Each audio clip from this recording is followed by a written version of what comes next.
तो नेक्स्ट जो हमारा टॉपिक है वो हॉस्पिटल है। एक बार इसको ध्यान से समझ लेना, आपको समझ में आ जाएगा कि जो हॉस्पिटल क्या होता है, एक ऐसा स्थान होता है जहां पर पेशेंट को सारी तरह की केयर मिलती है, जैसे कि डायग्नोसिस से रिलेटेड है, रिसर्च से रिलेटेड है, ट्रीटमेंट से रिलेटेड है, मेडिकल हॉस्पिटल से मेडिकल सर्विसेज के रिलेटेड है, थेराप्यूटिक हो गई, उसकी प्रोमोटिव केयर हो गई, उसके बाद में उसके जो पेशेंट बेड की सुविधा, वो सारी सुविधा उस तरह से रहती है। अगर हम टाइप्स ऑफ बेड हॉस्पिटल की बात करते हैं, क्लासिफिकेशन ऑफ हॉस्पिटल की बात करते हैं, तो मुख्य रूप से 11 हमने क्लासिफिकेशन किए हैं।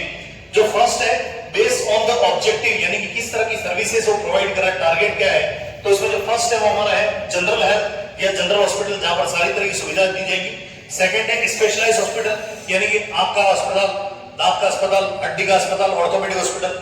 तीसरा टीचिंग कम रिसर्च हॉस्पिटल, यानी कि जहां पर टीचिंग मेडिकल है, जैसे गीतांजलि हॉस्पिटल हो गया आपका, या R&D मेडिकल हॉल हो गया, जहां पर टीचिंग के साथ साथ में सारी सुविधाएं दी जा रही है। उसके बाद में ओनरशिप के आधार पर या फिर एडमिनिस्ट्रेशन के आधार पर, पहला हो गया आपका गवर्नमेंट हॉस्पिटल, जिसको हम पब्लिक हॉस्पिटल भी कहते हैं। नेक्स्ट है आपका नॉन गवर्नमेंट हॉस्पिटल, जिसको प्राइवेट अस्पताल कहते हैं। कुछ सेमी गवर्नमेंट अस्पताल जो कोलैबोरेशन से चलते हैं, और वॉलंटरी हेल्थ एजेंसीज हैं। और नेक्स्ट जो तीसरा है कि पेशेंट है वो उस अस्पताल में कितने समय तक रह रहा है, उसके आधार पर हमने एक दो डिवाइड किए, शॉर्ट टर्म स्टे हॉस्पिटल और long term stay hospital. Short term stay hospital जहां पर जो पेशेंट है वो 30 दिन से कम भर्ती रहता है, उसको शॉर्ट टर्म स्टे हॉस्पिटल कहते हैं।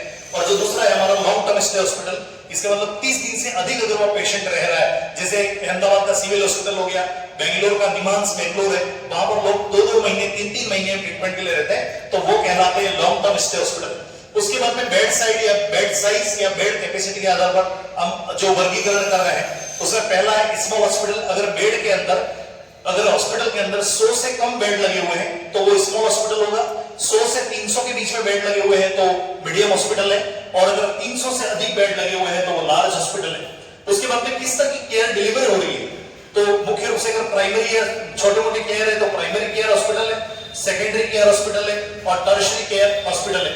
उसके बाद में टीचिंग एफिलिएशन, अगर वहां टीचिंग की सुविधा है या नहीं है, तो उसके आधार पर 2 हॉस्पिटल है हमारे पास में, एक होता है टीचिंग हॉस्पिटल और एक होता है नॉन टीचिंग। टीचिंग मतलब गीतांजलि हो गया, नॉन टीचिंग का मतलब जैसे कि कोई भी दूसरा हॉस्पिटल लो, वहां पर उदयपुर में कनक हॉस्पिटल हो गया है, आपने यहाँ पर है, जैसे वर्धमान में गायक है। उसके बाद में नेक्स्ट आता है based on system of medicine, ये बहुत इंपॉर्टेंट है।